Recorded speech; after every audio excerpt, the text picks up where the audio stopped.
चरण सरोज रज निज मन मुकुर सुधार बरनौ रघुवर विमल यश जो दायक फल चार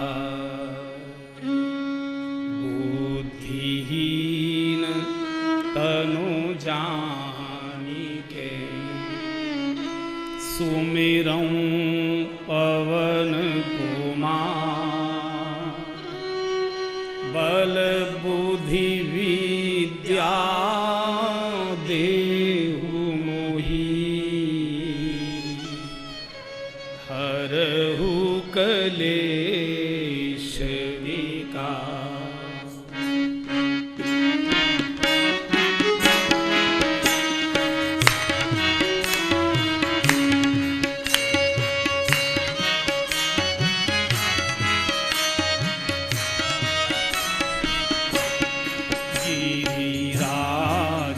धरण प्रभु तुम्हारी शरण गिरी। आओ से गाइए।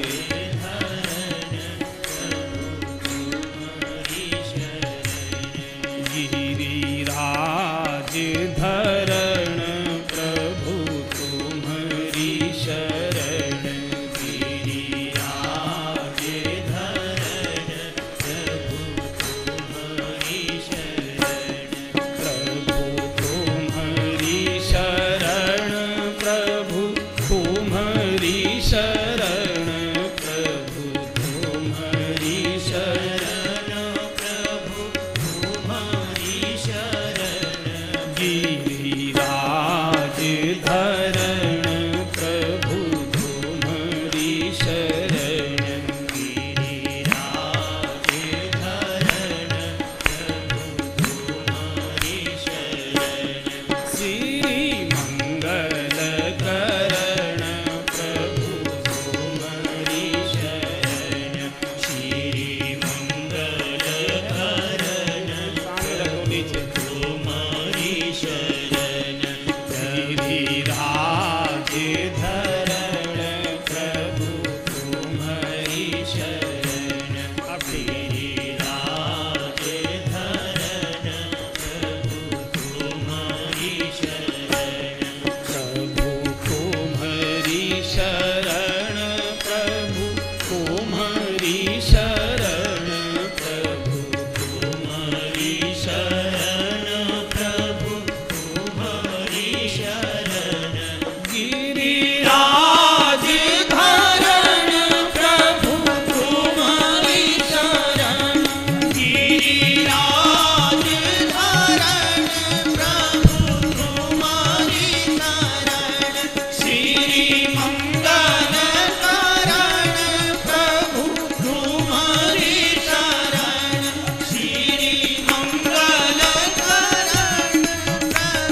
सहित जेहि जपत पुरारी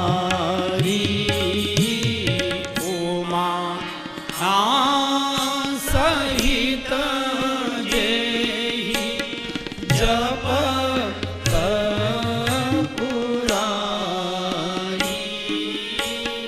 मंगल भवन अमंगल हारी मंगल भवन अमंगल हारी सादर शिव ही नाई माधा सादर शिव ही नाई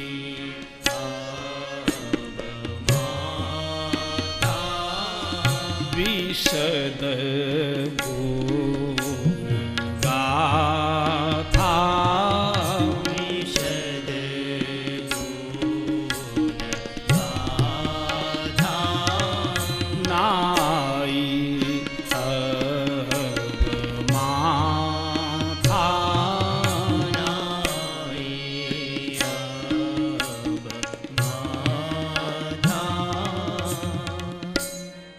बोलिए शंकर भगवान की जय। श्री गोस्वामी जी महाराज की जय। श्री गुरुदेव भगवान की जय।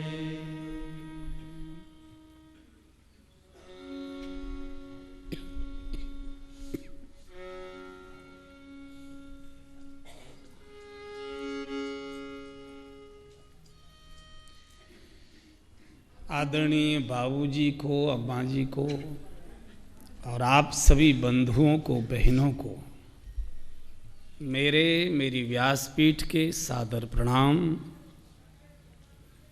और अब आइए श्री गिरिराज जी की पावन गोद में बैठकर भगवान की इस रसभरी मंगलमयी कथा में प्रवेश करें और यात्रा ने कल जहाँ विराम लिया था अब उसके आगे की यात्रा का दर्शन करें। कल भगवान ने केवट की नाव से गंगा पार की है। उतराई में प्रभु ने बहुत देने का प्रयत्न किया। बहुत कीन प्रभु लखन सिया, बहुत तीनों ने आग्रह किया, बहुत कीन, लेकिन नहीं कछु केवट ले। केवट कुछ भी लेने को तैयार नहीं है। लक्ष्मण जी ने भी कहा ले लो ले लो, कोई बात नहीं। केवट ने चलते चलते लक्ष्मण जी को यहां और नोच दिया। और लक्ष्मण जी, हम क्षत्रिय तो नहीं हैं, हम गांव के गंवार, बिना पढ़े लिखे, छोटी जाति के मजदूर हैं, लेकिन हमारी वाणी आपके बाण जैसी नहीं है। क्या मतलब? बोले मारने को बाण निकाला था और फिर भीतर कर लिया। हमारी वाणी जब निकल जाती है तो फिर वापस नहीं लौटा करती। हम जो बोल देते हैं सो बोल देते हैं। हमने पहले ही कह दिया था हम कुछ लेंगे नहीं आपसे, केवल चरण धुलवाइए, कुछ लेंगे नहीं। जानकी जी ने जब कहा केवट ले लो, प्रभु दे रहे हैं, ले लो, केवट रो पड़ा, रो गया। रोते क्यों भैया? बोले आपने बात थोड़ी अटपटी कह दी। क्या कहा? बोले जिनके चरण आपके पिताजी ने धोए थे, उन्होंने आपको देते समय आभूषणों से विभूषित करके दिया था, और मैं चरण धोऊं और आपके आभूषण उतरवा लूं, ये तो बाप का धर्म नहीं होता। इसलिए आपसे नहीं, आप तो हमारी बिटिया हो। ये भारत की परंपरा है कि बाप बेटी के कभी आभूषण नहीं उतरवाता। कभी नहीं। जो बन पड़ता है देता है, कभी उससे लेता नहीं है। मौन हो गए और प्रभु इसके बंधन में बंध गए। जो भगवान से कभी कुछ मांगता नहीं, भगवान उसके चारों ओर घूमते हैं। कौन अवसर आए ताकि चोरी से ही इसके पास में कुछ दे दूं, सरका दूं। आपने घरों में भी देखा होगा, जो बालक मांग कर खा लेता है, मम्मी भूख लगी है जल्दी से रोटी लाओ, उसकी घर में कोई ज़्यादा चिंता नहीं करता। और जो कभी मांगता नहीं है, सारा घर चिंता करता है। भूखा बैठा होगा, बोलेगा नहीं, अरे अरे पूछो पूछो पूछो। वो कभी मांगता नहीं है, भूखा बैठा होगा। तो जो कभी कुछ नहीं मांगता, भगवान देवताओं को उसके चारों ओर लगा देते हैं। देखो ये भूखा न रह जाए, अभाव में न रह जाए, ये कोई संकट में ना आ जाए, इसकी चिंता रखना। ये कभी बोलेगा नहीं, कभी मांगेगा नहीं, कभी रोएगा भी नहीं। तो ऐसा जो कभी कुछ नहीं मांगता, केवट ने नहीं लिया, श्री हनुमान जी ने तो कभी कुछ मांगा ही नहीं, ब्रजवासियों ने कभी कुछ लिया नहीं। और भगवान तीनों के ऋणी हो गए, तीनों ब्रजवासियों के भी ऋणी हो गए और हनुमान जी के तो ऋणी हुए ही हैं। सुन कपि तो ही ऊरीन में नाई, सुन कपि तो ही ऊरीन में नाई, सुन कपि तो ही ऊरीन में नाई, सुन कपि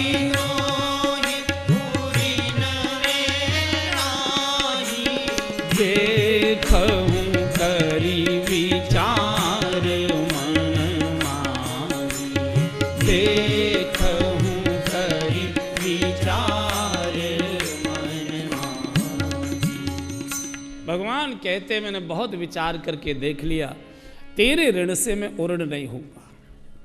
और तू जानता है जिसका कर्जा सिर पर होता है, कर्जा देने वाले के सामने हमेशा सिर झुका रहता है जो कर्जा लेता है। तो भले ही सन्मुख होई न सकत मन मोरा, मेरा सिर हमेशा भले ही तेरे सामने झुका रहे, पर तेरे ऋण से मैं उऋण नहीं हो सकता। क्यों? हनुमान जी ने कभी मांगा नहीं, मैंने बहुत बार सुनाया है। एक बार राजभवन की घटना, भगवान के पास हनुमान जी बैठे ही रहते थे।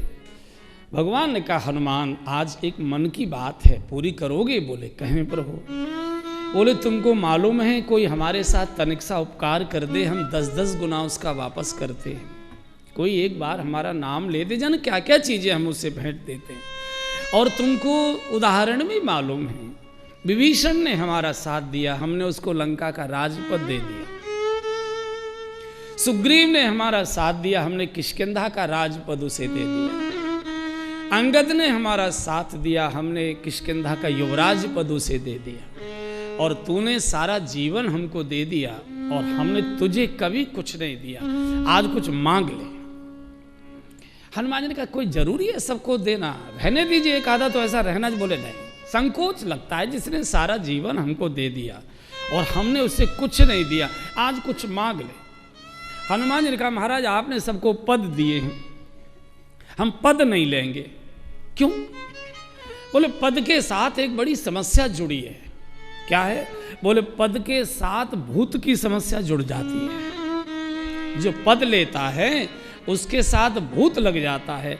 और आप हमारे बारे में जानते ही, भूत पिशाच निकट नहीं आवे, भूत पिशाच निकट नहीं आवे, भूत पिशाच निकट नहीं आवे, भूत पिशाच निकट नहीं आवे, भूत पिशाच निकट नहीं आवे, भूत पिशाच निकट नहीं आवे, महावीर जब नाम सुनावे, महावीर जब नाम सुनावे।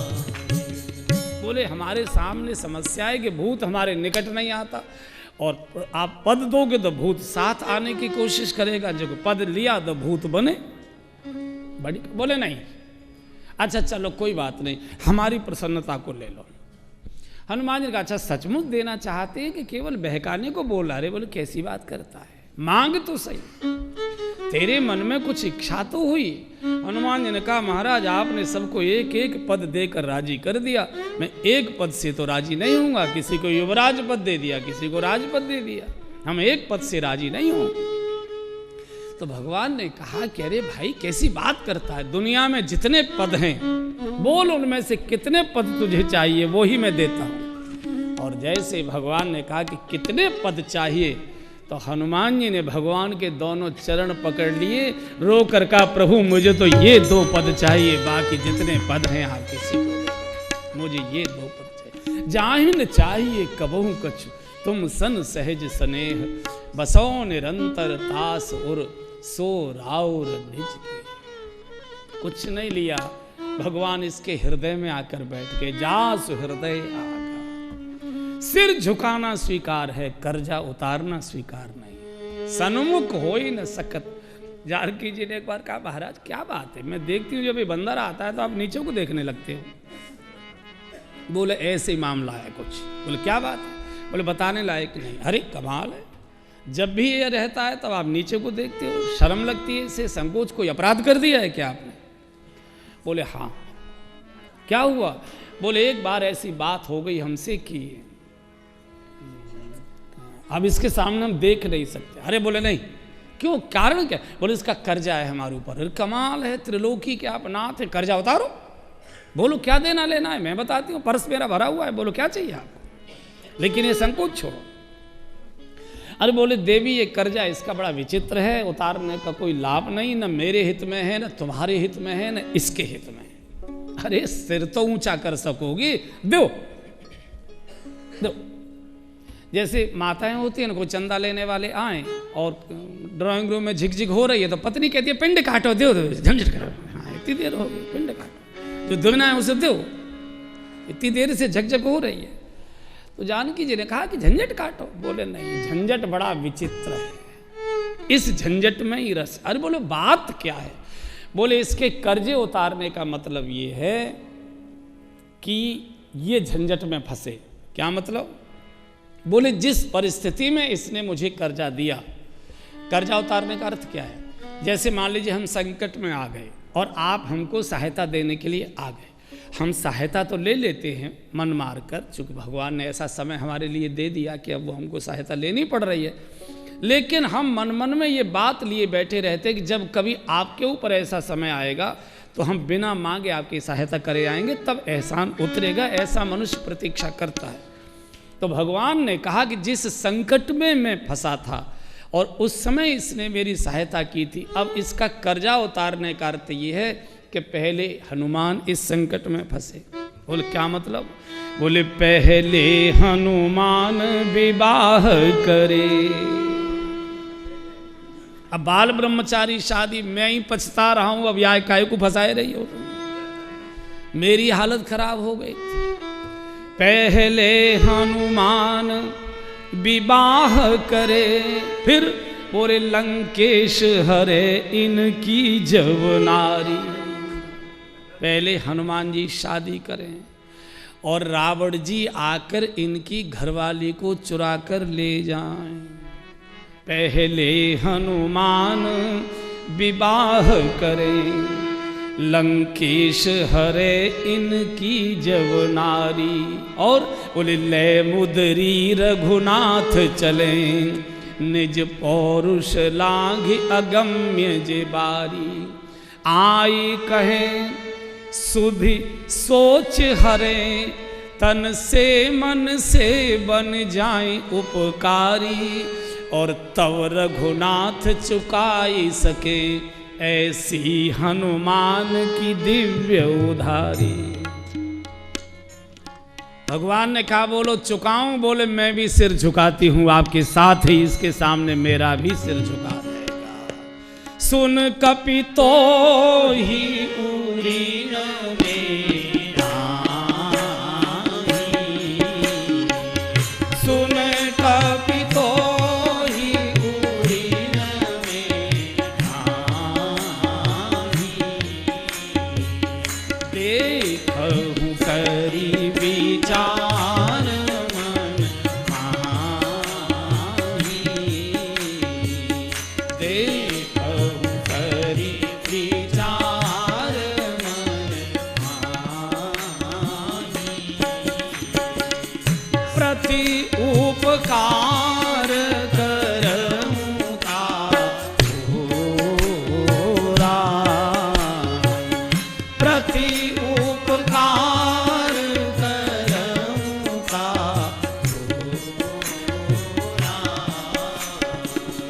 सन्मुख होई न सकत मन मोरा,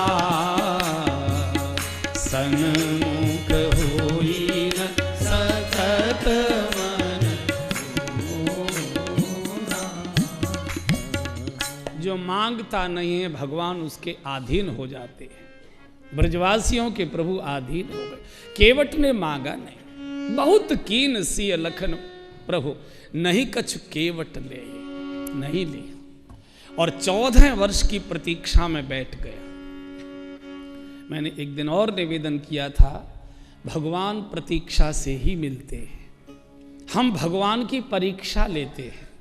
कौन देवता करामाती है, कहाँ दर्शन करने से मनोकामना पूरी होती है, वहाँ आप धक्के खाते हुए जाएंगे, वहाँ आप फजीयत खाते हुए भी जाएंगे, वहाँ आप गिरते पड़ते भी जाएंगे, कतारबद्ध लाइन में घंटों खड़े होकर प्रतीक्षा भी करेंगे, क्योंकि मालूम है कि यहाँ के दर्शन से मनोकामना पूरी होगी। और अपने गांव के, अपने मोहल्ले के मंदिर में आप सालों साल नहीं जाएंगे, अपने घर के पूजा घर की ओर भी नहीं देखेंगे। अरे भगवान तो सर्वत्र व्याप्त, हरि व्यापक सर्वत्र समाना, हरि व्यापक सर्वत्र समाना, प्रेम ते प्रकट होहि में जाना, प्रेम ते प्रकट होहि में जाना।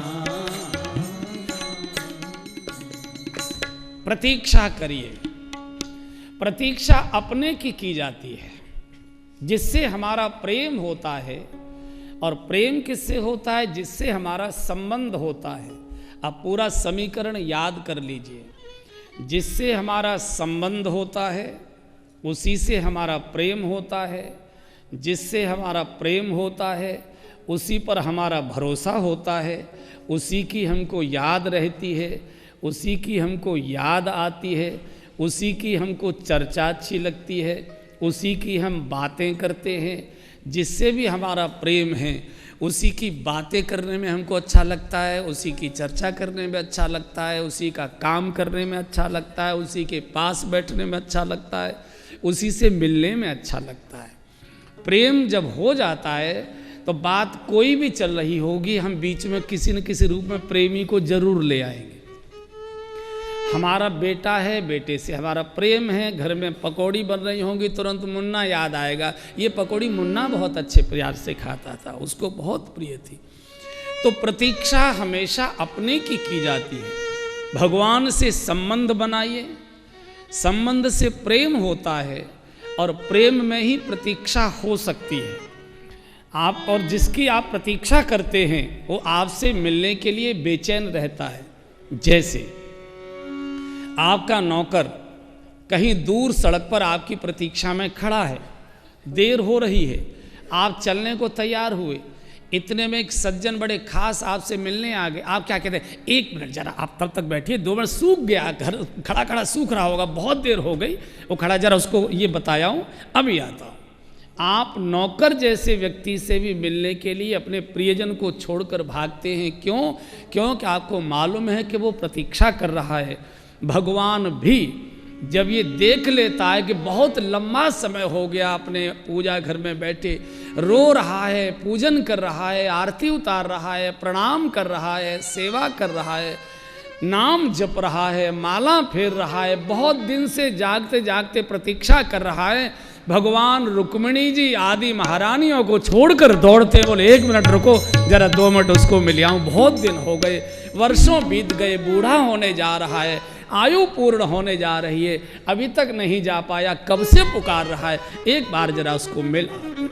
भगवान प्रतीक्षा से, जिसने प्रतीक्षा की, प्रतीक्षा कहते हैं किसी के लिए जागना, किसी के लिए बैठे रहना, किसी के लिए खड़े रहना, किसी के लिए टहलना, किसी के लिए व्याकुल होना, किसी के लिए रोना, किसी के लिए सुबकना, किसी के लिए गुनगुनाना, एक अजीब प्रकार की बेचैनी में रहना, ये प्रतीक्षा है।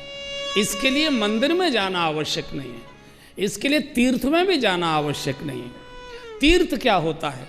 जिस स्थान पर बैठकर भगवान का भजन किया जाता है वो स्थान तीर्थ हो जाता है।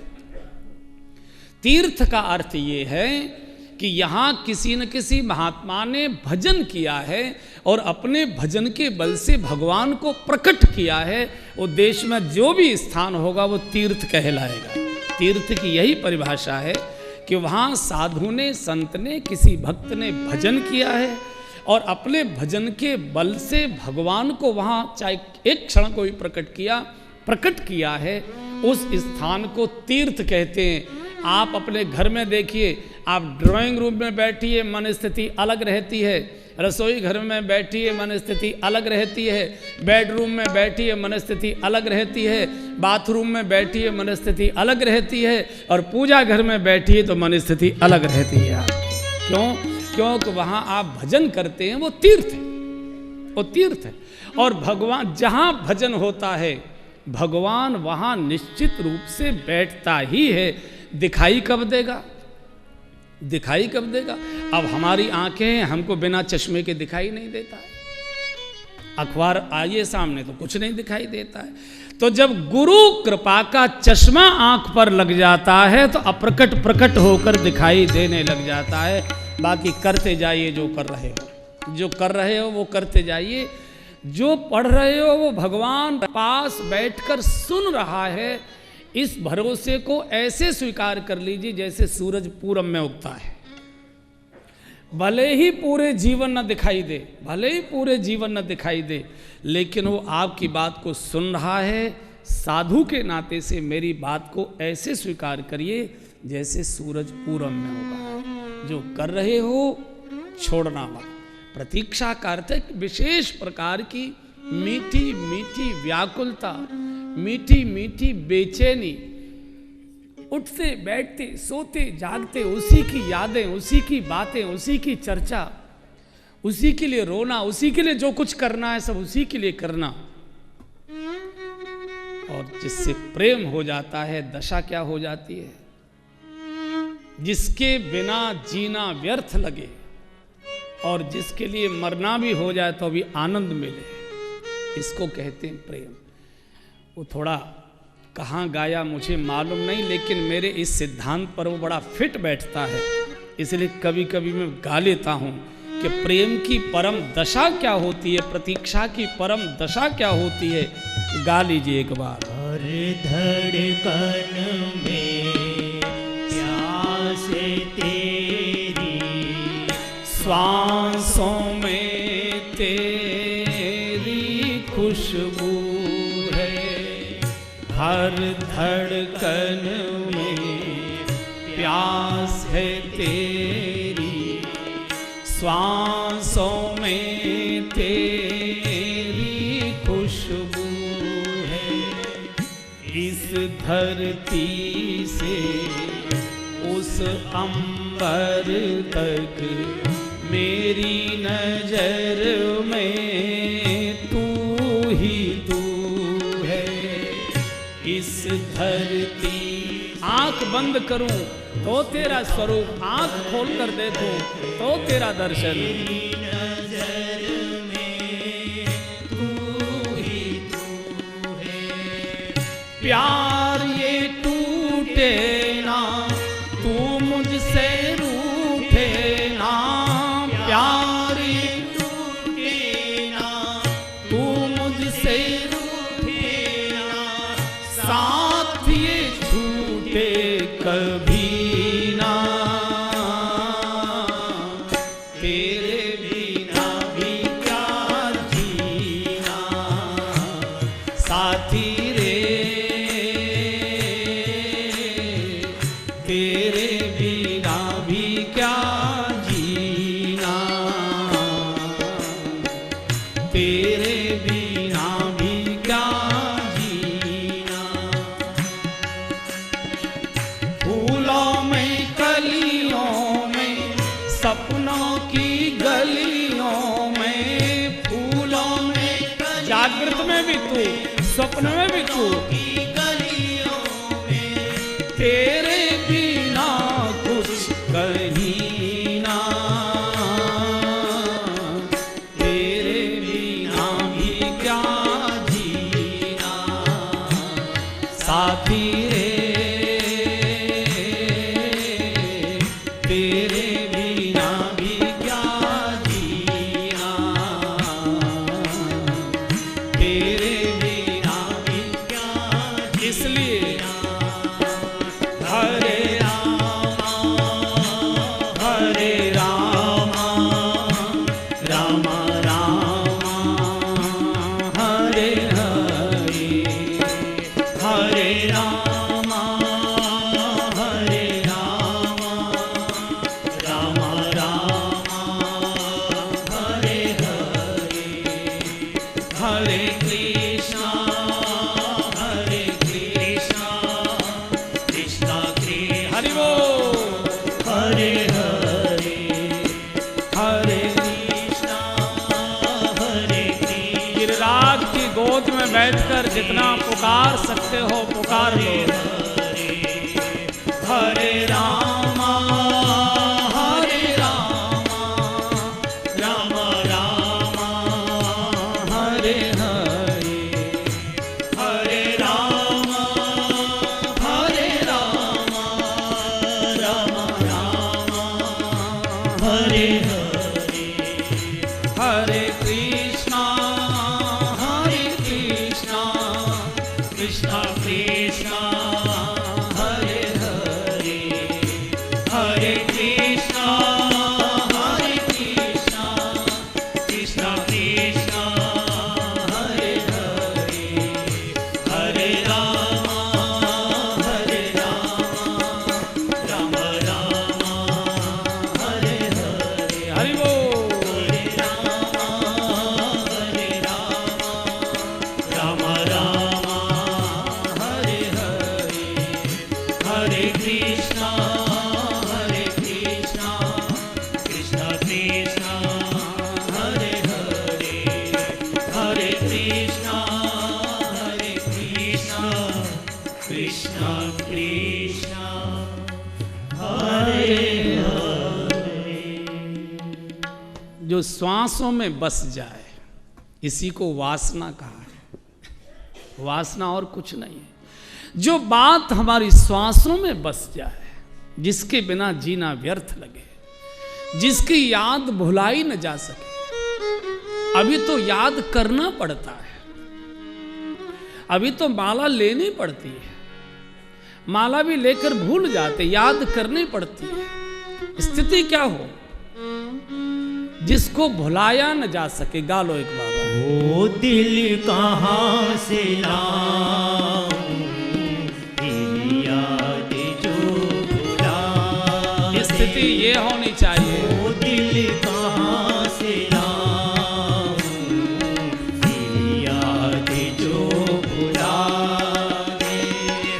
ओ याद आने वाले कोई रास्ता बता दे, ओ याद आने वाले कोई रास्ता बता दे।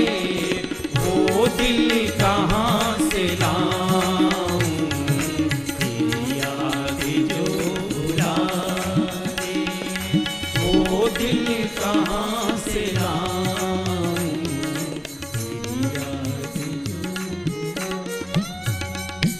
अभी तो याद करने का प्रयत्न करना पड़ता है, प्रयत्न भुलाने का किया जाए। यमुना के किनारे गोपी बैठी है, रीढ़ की हड्डी सीधी किए, लंबी लंबी नाक से श्वास अनुलोम और विलोम कर रही है, प्राणायाम कर रही है, सीधी बैठी है। नारद जी आ गए। नारद जी ने देखा, अरे ब्रज की गोपी, और ध्यान में इनका दर्शन करने तो ब्रह्मा जी शंकर जी मेरे जैसे साधु छुप छुप के दर्शन करें, देव धरि भेष भिखारी को भिक्षा पात्र लेकर हम इनके दरवाजों पर माथा टेकते हैं। ये गोपी ध्यान किसका करती है? तो वीणा जोर जोर से बजाने लगे। गोपी का ध्यान भंग हुआ, आंख खोली तो नारद जी बोले बाबा तेरो दिमाग खराब है क्या? बोलो मेरो दिमाग खराब ना है। बोले लगे तेरो दिमाग खराब है। बोले क्यों? बोले तू कर क्या रही है? बोले ध्यान कर रही हूं। किसका ध्यान कर रही है? बोले जिसका तू गीत गाता है उसी का ध्यान कर रही है।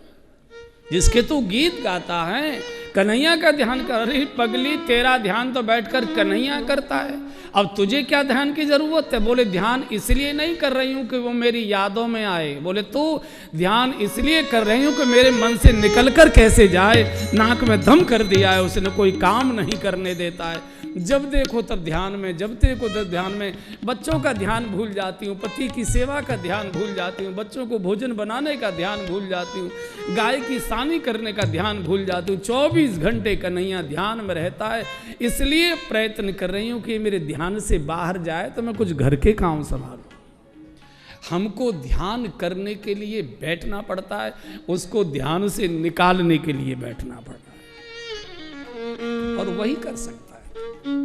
तो प्रतीक्षा के लिए परमात्मा से संबंध, और इसी गिरिराज्य में संबंध घोषित करके जाइए। इसी जिससे संबंध घोषित हो जाता है। भगवान से जब तक विवाह नहीं करोगे, वर्णौ रघुवर विमल यश। वर्णौ का क्या अर्थ है? वर्णौ का अर्थ ये है, एक तो वर्णन कर रहा, ये अर्थ नहीं है वास्तव में। वर्णौ मैं भगवान का वर्ण करना चाहता हूं, भगवान का मैं वर्ण करना चाहता हूं, भगवान को मैं वर बनाना चाहता हूं। और भगवान को तो निर्मल ही मन पसंद है, इसलिए इस कथा में, इस सरोवर में डुबकी लगाकर मन के मैल को धो लूंगा, निर्मल हो जाऊंगा, ताकि भगवान से मेरा वर्ण हो जाए, भगवान मुझे स्वीकार करें। और भारतवर्ष में प्रेम को मान्यता तो है, आदर नहीं है। प्रेम के विवाह को भारत में मान्यता तो है, लेकिन उसको सामाजिक सम्मान नहीं है, उसको आदर नहीं है। तो इसलिए भगवान से प्रेम, और प्रेम के बाद प्रीति प्रणय, शूर्पणखा भी बोली है ये, प्रीति के बाद प्रणय चाहिए, वर्ण चाहिए। और जब तक भगवान के साथ वर्ण नहीं होगा, जिसके साथ वर्ण हो जाता है फिर बेड़ा पार हो जाता है। देखो हम लोग गिरिराज जी में हैं, गिरिराज परिक्रमा लग रही है, हजारों लाखों लोग लगा रहे, दिन रात लग रहे हैं। परिक्रमा का मतलब क्या है? परिक्रमा का अर्थ क्या है? जब तक भगवान के दर्शन करने के बाद परिक्रमा नहीं लगाई जाती, तब तक दर्शन अधूरा रहता है। चाहे गिरिराज जी का दर्शन हो, चाहे अपने गांव के शहर के मंदिर का दर्शन हो। दर्शन करिए, 3 बातें होती हैं दर्शन पूरा करने के लिए। दर्शन करिए, दर्शन करने के बाद परिक्रमा करिए, और परिक्रमा करने के बाद मंदिर से उतरने से पहले 1 मिनट 2 मिनट मंदिर की सीढ़ी पर बैठिए, फिर जाइए। ये दर्शन की 3 क्रियाएं हैं। अब तक न की हो तो करना प्रारंभ करिए। दर्शन करना, परिक्रमा करना। मंदिर में परिक्रमा की सुविधा नहीं है, परिक्रमा मार्ग मंदिर में नहीं बना, तो खड़े खड़े परिक्रमा कर लीजिए 4, और फिर उतरते समय सीढ़ी पर 1 आधे मिनट बैठना, फिर आना। अर्थ क्या है इसका? ये जो गिरिराज जी की इतने लोग परिक्रमा कर रहे हैं, अब वो क्यों कर रहे हैं वो तो वो जाने, मुझे मालूम नहीं। लेकिन जो शास्त्र प्रमाण है, परिक्रमा कहते हैं फेरे। गिरिराज की फेरी लगा ली, ठीक है ना, ये शब्द समझ में आ रहा होगा, फेरे। और फेरे किसको कहते हैं? विवाह को। कै बजे के फेरे हैं भैया? फेरन को काटाए में। फेरे माने विवाह, फेरे माने गठबंधन, जीवन भर का साथ। ये जो हम परिक्रमा करते हैं, इसका अर्थ ये हम भगवान से कहना चाहते, भगवान दुनिया के चक्कर तो अब हमने बहुत लगा लिए, अब तो फेरे तेरे ही ओर लगाएंगे, तेरे ही चारों ओर लगाएंगे। अब तुम्हारे साथ फेरे डाल रहे हैं हम, अब और किसी के साथ फेरे नहीं डालेंगे, हमने तो तुम्हारे साथ फेरे डाल लिए। फेरे लग गए।